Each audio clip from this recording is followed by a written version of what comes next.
let's talk TV streaming. So yeah, TV streaming, it's TV and movies, not the biggest we've ever had, but there's still a fair amount here going on. So first up, we're talking some follow-ups. We have one follow-up. CW has made their yearly announcement. I feel like it's come a little bit early this year. I think they're kind of hedging their bets. They're kind of taking, you know, this is what's going to be going on because we haven't had a year of 2020, so we're just going to pretend like that didn't really happen, even though, you know, Supernatural ended and so on and so forth. So it seems like they're hedging their bets and they're renewing basically everything for a new season because they're not counting what happened before. So everything that was announced officially is being renewed. As far as we care here in the nerdy communities is Walker, Texas, or it's not Texas Ranger, it's just Walker these days. Batwoman, Superman and Lois, Charmed, Legends of Tomorrow, Dynasty.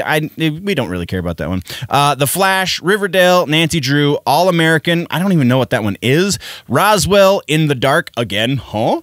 And Legacies have all been renewed for another season. So it really feels like, because we know that some of these shows have been really tanking in the ratings. It seems like they're chalking it all up to COVID, and now that things are going in a good direction, they're just going to gamble one more season, which I can't necessarily blame them. It's probably a decent business choice.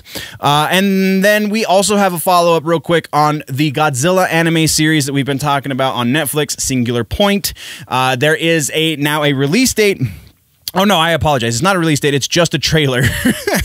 Oh, read the notes. So, yeah, we do have a trailer. You can find it in the show notes and released later this year sometime. Go watch the trailer. It's pretty badass. We're going to move into the news. So, news for TV streaming. We have a Wonder Years reboot.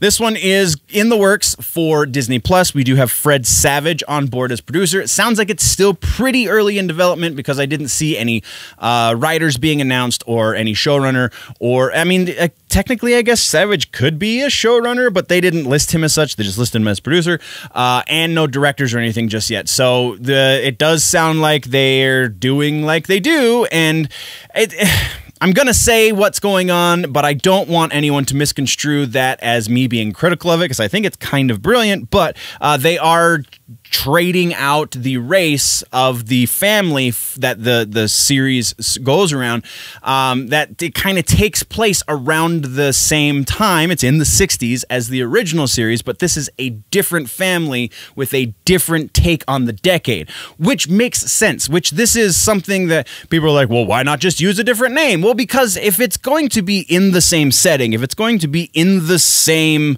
universe, it's just a different take on something else. And we're however many decades later, what is this, 30 years later after the end of the original series, then, I mean, it's an interesting take on something we already know. So yeah, I can see the justification for using the name. I can't really get on board with we got to create something new. For this specific instance, it just doesn't make sense. So yeah, that's going on. Moving right along. We have a really cool update, well, a really cool news piece, I guess, not really an update. The Real Ghostbusters. Now, if you remember back in the 90s, there was a cartoon called The Ghostbusters that had nothing to do with the movie series.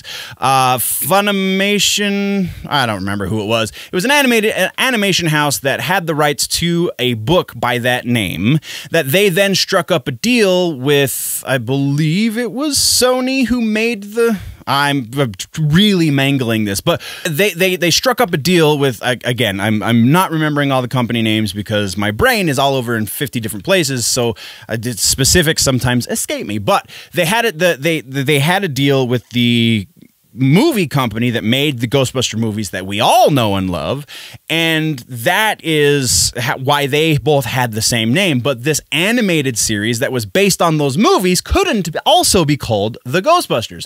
So what they did was they called it the Real Ghostbusters. All right, so that's the TLDR real quick.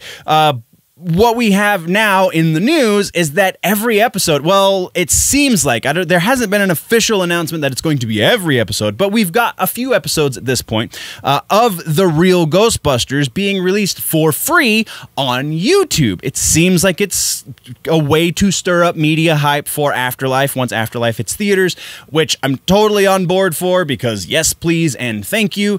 I really liked that animated series. It spawned off a couple of comic books. It spawned off a bunch of stuff, so it was great. Now you get to enjoy it yourself. We're moving on.